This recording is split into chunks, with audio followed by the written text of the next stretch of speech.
जरा एक स्थिति के बारे में सोचिए।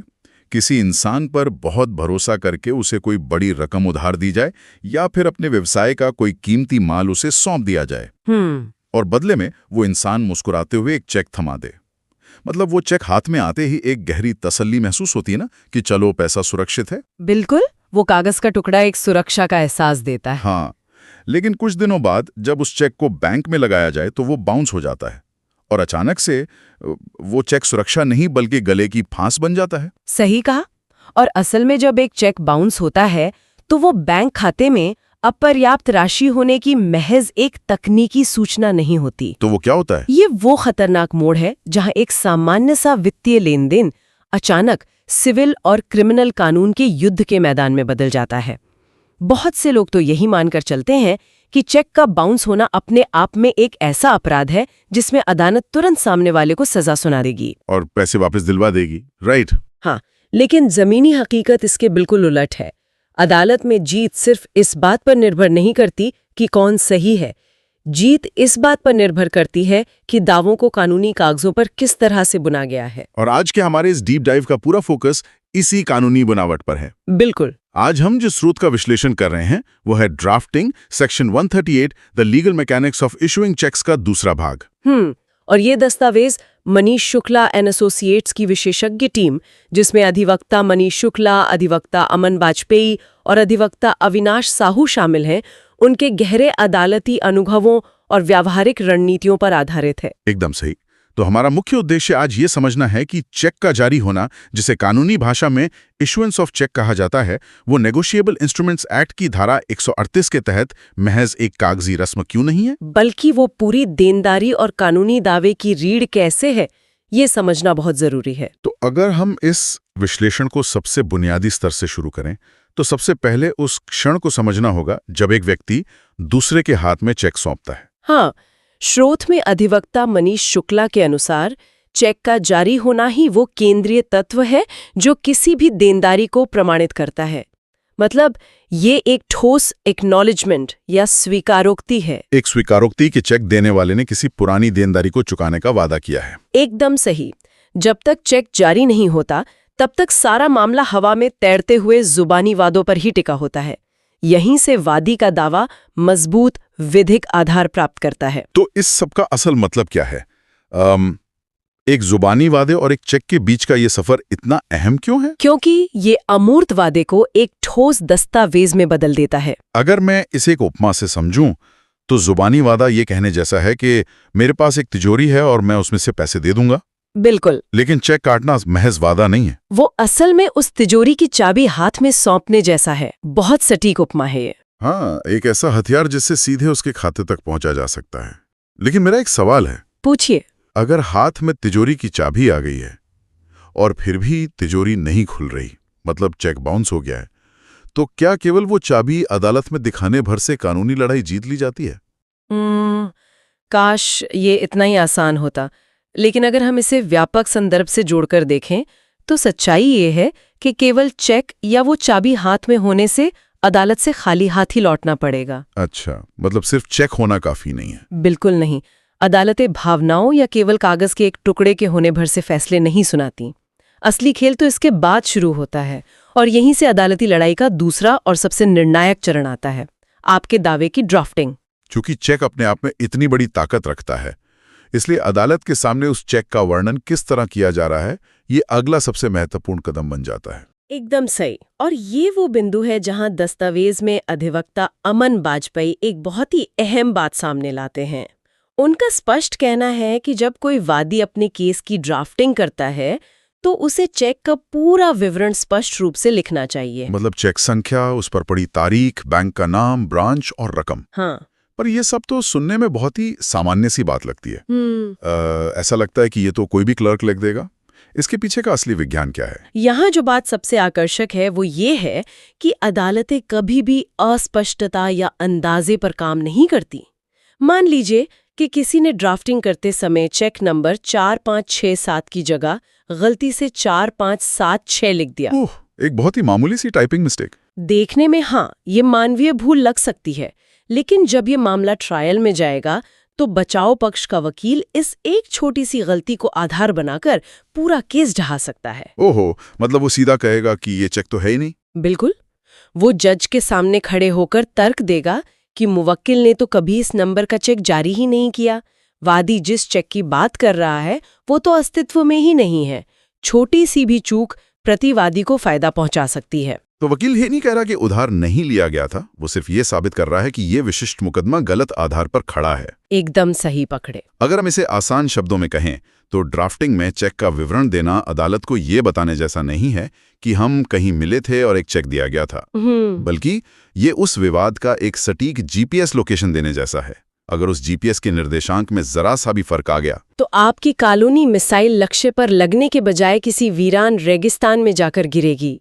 अदालत को बिल्कुल पिन पॉइंट सटीकता चाहिए। तो जब न्यायालय के सामने ये स्पष्ट हो जाता है कि विवाद अमुक तारीख और नंबर के चेक पर ही है, तो बचाव पक्ष के लिए उलझन पैदा करने के रास्ते बंद हो जाते हैं। हाँ, लेकिन एक अच्छे वकील का काम केवल सटीक विवरण देना नहीं होता।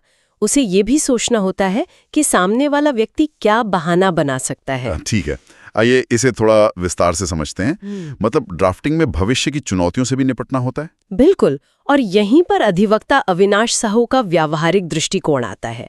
उनके अनुसार ड्राफ्टिंग में ये स्पष्ट रूप से और जोर देकर लिखा जाना चाहिए कि वो चेक प्रतिवादी द्वारा स्वेच्छा से यानी वॉलंटरीली दिया गया था और किसी देनदारी के भुगतान के उद्देश्य से ही दिया गया था। हाँ, पहली नजर में ये शब्दों की बाजीगरी लग सकती है, लेकिन इसके पीछे एक बहुत गहरी रणनीति है। ये रणनीति उन बहानों को बेअसर करने के लिए है ना, जो धारा 138 के हर दूसरे मामले में बचाव पक्ष लेता है। बिल्कुल।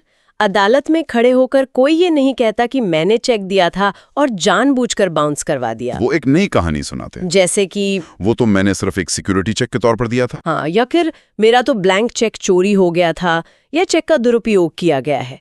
जब आप पहले दिन ही ड्राफ्टिंग में ये लिख देते हैं कि चेक स्वेच्छा से दिया गया था, तो बचाव पक्ष की ये दलीलें कमजोर हो जाती हैं। ये तो शतरंज के खेल जैसा हो गया, जहां एक अच्छा खिलाड़ी हमेशा अपने विरोधी से 2 चाल आगे रहता है। बिल्कुल। कानूनी भाषा केवल तथ्यों को बयां करने के लिए नहीं होती, बल्कि ये संभावित बचावों के खिलाफ एक अभेद्य किला बनाने का काम करती है। या एक पानी के जहाज को बनाने जैसा। अगर जहाज बनाने वाले ने पैंदे में एक छोटी सी भी दरार छोड़ दी, तो समंदर का पानी यानी बचाव पक्ष का वकील उस दरार को ढूंढ लेगा और पूरा जहाज डुबा देगा। बहुत ही सटीक उदाहरण है। वादी पहले ही अपनी ड्राफ्टिंग में स्वेच्छा से लिखकर उस दरार को सील कर देता है। लेकिन यहाँ एक बहुत ही दिलचस्प स्थिति पैदा होती है। मान लीजिए कि वादी ने अपनी तरफ से सब कुछ परफेक्ट किया, सटीक विवरण, स्वेच्छा से वाला तिंगदू, सब कुछ लिख दिया। अच्छा, वो हथियार क्या है?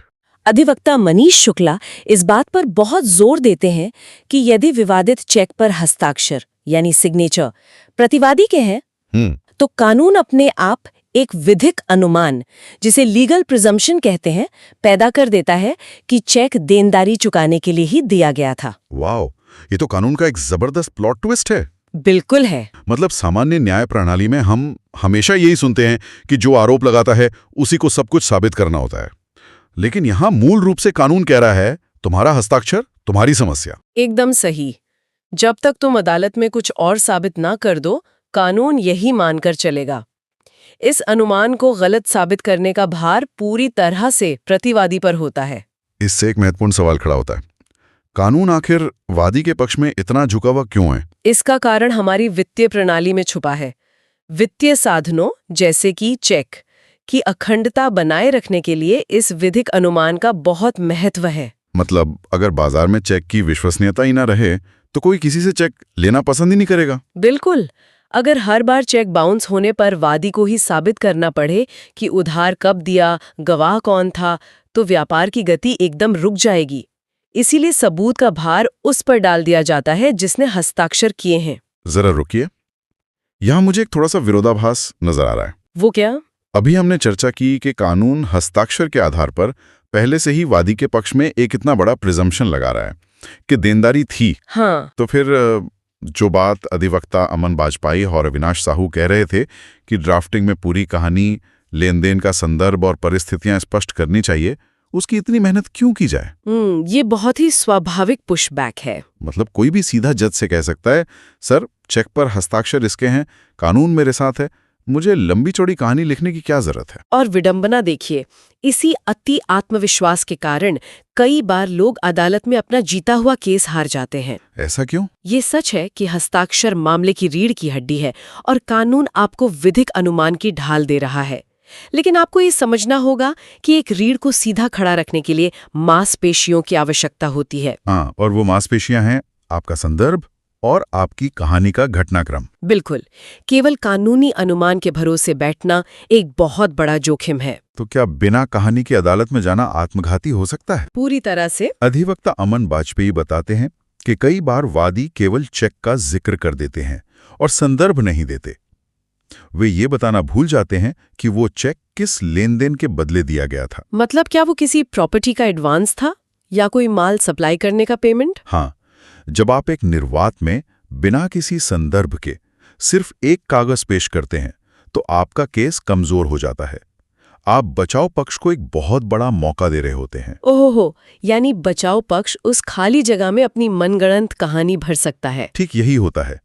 बचाव पक्ष का वकील अदालत में एक तार्किक झूठ पेश कर सकता है। इसीलिए अधिवक्ता अविनाश साहू आगे जोड़ते हैं कि चेक जारी होने की परिस्थितियों को स्पष्ट, तार्किक और घटनाक्रम के साथ जोड़ना चाहिए, ताकि अदालत के सामने एक विश्वसनीय कहानी पेश हो सके। हाँ, एक मजबूत कहानी केस को अभेद्य बनाती है। ये स्पष्टीकरण बहुत ही आंखें खोलने वाला है।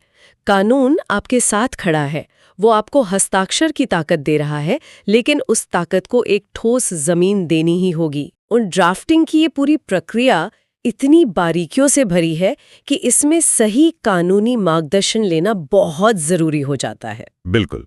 इसी संदर्भ में मनीष शुक्ला एंड एसोसिएट से किसी भी कानूनी सलाह या सहायता के लिए उनके हेल्पलाइन नंबर 9839036853 पर संपर्क किया जा सकता है। जी। इस नंबर पर व्हाट्सएप संदेश भेजा जा सकता है या फिर रात 8 बजे से 10 बजे के बीच सीधे कॉल के माध्यम से संपर्क करके जानकारी ली जा सकती है। ऐसे संसाधन वास्तव में बहुत महत्वपूर्ण होते हैं जी। क्योंकि धारा 138 के तहत मामला दर्ज करना कोई फॉर्म भरने जैसा काम नहीं है। एक गलत शब्द या अधूरा संदर्भ आपकी पूरी मेहनत खराब कर सकता है। तो अगर हम आज के इस डीप डाइव के अंत की तरफ बढ़ें और इसे समेकित करें तो ये साफ हो जाता है कि चेक का जारी होना केवल एक रस्म नहीं है। बिल्कुल, सटीक विवरण देना, रणनीतिक ड्राफ्टिंग करना, विधिक अनुमान का पूरा लाभ उठाना और एक तार्किक कहानी बुनना, ये सब मिलकर किसी भी बात को शुरू से ही बेहद मजबूत बनाते हैं। लेकिन ये तो सिर्फ कानूनी लड़ाई की शुरुआत है ना? हाँ, आपने अपनी कहानी तो मजबूत लिख ली, लेकिन कानून समय का भी पाबंद है। और इसीलिए हमारे स्रोत के अनुसार श्रोताओं को अगले विषय के लिए तैयार रहना चाहिए। अगले भाग में चेक का प्रस्तुतिकरण यानी प्रेजेंटेशन ऑफ चेक की ड्राफ्टिंग पर चर्चा की जाएगी, जो कि कानूनी समय सीमा की पहली परीक्षा होती है। अगर सही समय पर कदम नहीं उठाया तो सारी बेहतरीन ड्राफ्टिंग धरी की धरी रह जाएगी। तो उस अगले हिस्से का हमें इंतजार रहेगा। लेकिन आज के इस डीप डाइव को समाप्त करने से पहले मैं एक गहरा विचार श्रोताओं के सोचने के लिए छोड़ना चाहता हूँ। बिल्कुल, बताइए। जब भी कोई व्यक्ति अपनी चेकबुक खोलता है और चेक पर हस्ताक्षर करता है या जब कोई व्यक्ति उस चेक को स्वीकार करता है तो जाहिर तौर पर ऐसा लगता है कि वे केवल एक वित्तीय लेन देन कर रहे हैं। लेकिन हकीकत में कुछ और ही हो रहा होता है। ठीक कहा, वे असल में एक अत्यंत भारी कानूनी अनुमान यानी लीगल प्रिजम्पशन का हस्तांतरण कर रहे होते हैं। एकदम सही। उस चेक पर स्याही सूखने से पहले ही उस एक हस्ताक्षर का कानूनी वजन इतना अधिक हो चुका होता है, शायद ही कोई इसका पूरा अंदाजा लगा पाता है। सच में ये एक बहुत ही महत्वपूर्ण विचार है। इसी गहरे विचार के साथ हमारा आज का ये डीप डाइव यहीं समाप्त होता है।